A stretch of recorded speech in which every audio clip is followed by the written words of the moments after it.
Paano mo malalaman ang isang tao ay mabuti at mapagkakatiwalaan? How would you truly know that somebody is good and trustworthy? Kapag ba gwapo yan, mapagkakatiwalaan. Pag maganda siyang lalaki, mag-ingat po kayo sa mga gwapo, sa mga pogi. Kasi kadalasan po, ang mga magaganda ang mukha, ang mga mukhang artistahin, manloloko yan. Amen? Heartbreakers ang mga yan. Amen? Babaero ang mga yan. Amen? Kaya nga po ako, nagpari ako para hindi ako makapag-heartbreak ng mga babae. Joke lang po. But kidding aside, ayon po sa pag-aaral sa Amerika, karamihan po sa mga naging serial killer, sa mga nakapatay na mga kababaihan, kung titignan niyo pong mukha nila, napakagwapo nila.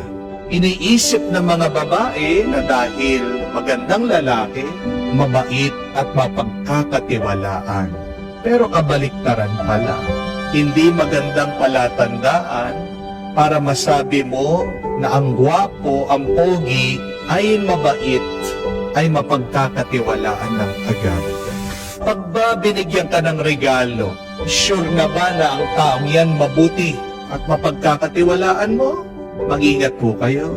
Kasi hindi naman lahat na nagbibigay sa iyo ng regalo ay may magandang at mabuting mithiin sa iyo. Kung pupunta ka sa mall, pero mag-aabot sa iyo ng ballpen, o kaya naman ng mug, o kaya ng payong, pag tinanggap mo, anong susunod? Meron po akong promo. Pwede po ba pumirma kayo? Pwede po ba sumama kayo sa akin? Anong ibig sabihin? Yung regalo may kapalit. Amen? Pag ba kino-compliment ka, pag may sinasabing mabuti tungkol sa iyo, yan na ba ang palatandaan na mabuti at mapagkakatiwalaan ang taong yan?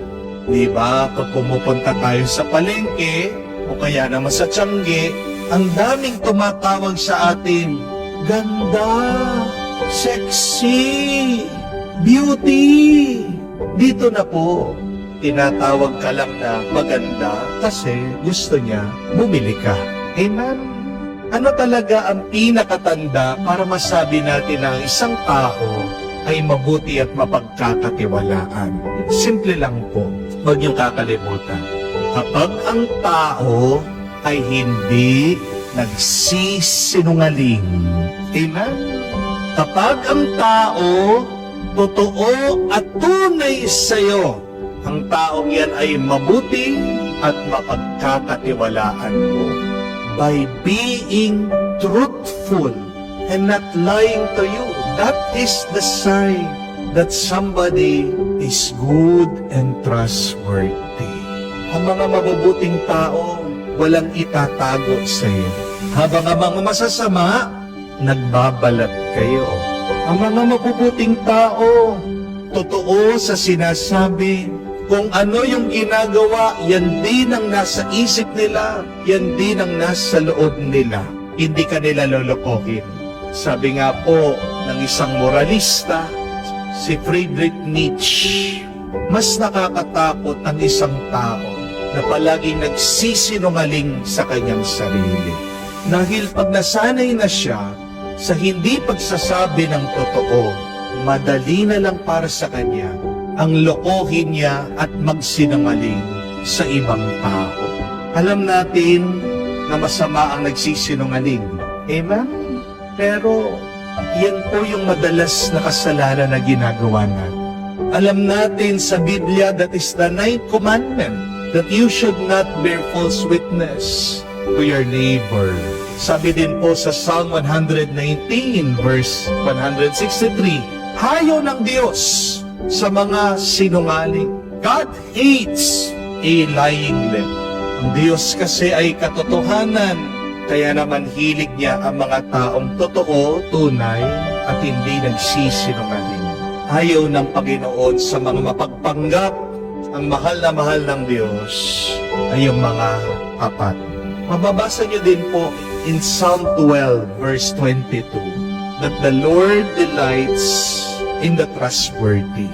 Kaya nga po hindi nakakapagtaka bakit sa ating nabasang ebanghelyo narinig natin na isa sa mga pinili tinawag ng ating Panginoon ay isang taong nagngangalang Nathaniel. Ang ibang pangalan po niya ay si San Bartolome. Bakit? Kasi yan yung katangian na napansin ni Jesus sa kanya. Wala daw siyang pagbabalat kayo. Hindi siya doble cara. Hindi siya marunong mandaya. Here is a man, Jesus said, that you do not find any duplicity in him. Here is a true child of Israel. Sa madaling sabi, nagustuhan ni Jesus ang ugali ni Bartolome kasi totoo siya, hindi siya sinungaling. Siguradong mabuti ang taong yan. Siguradong mapagkakatiwalaan niya. Hanggang huli, San Bartolome naging totoo po dun sa kanyang pagkatao. Paano po siya namatay? Binalatan siya ng buhay. Di po ba napakasakit? Ang balatan ng buhay. Anong ibig sabihin? Wala siyang tinago hanggang sa ilalim ng kanyang balat. Pinakita niya ang lahat. He showed it all. He did not hide anything. Ang tanong tayo, ano yung mga tinatago natin? Tayo, totoo ba tayo sa Panginoon? Nakakatawa, wala naman tayong maitatago sa Diyos. Pero ang dami nating pagsisinungaling sa Kanya at sa ibang tao. Kaya nga po, kung gusto din natin maging banal, kung gusto din natin maging mabuti, kung gusto natin na ang ibang tao at ang Diyos pagkatiwalaan tayo, ano dapat ang unang-unang gawin natin? Dapat tayo maging totoo, huwag tayong magsisinungaling.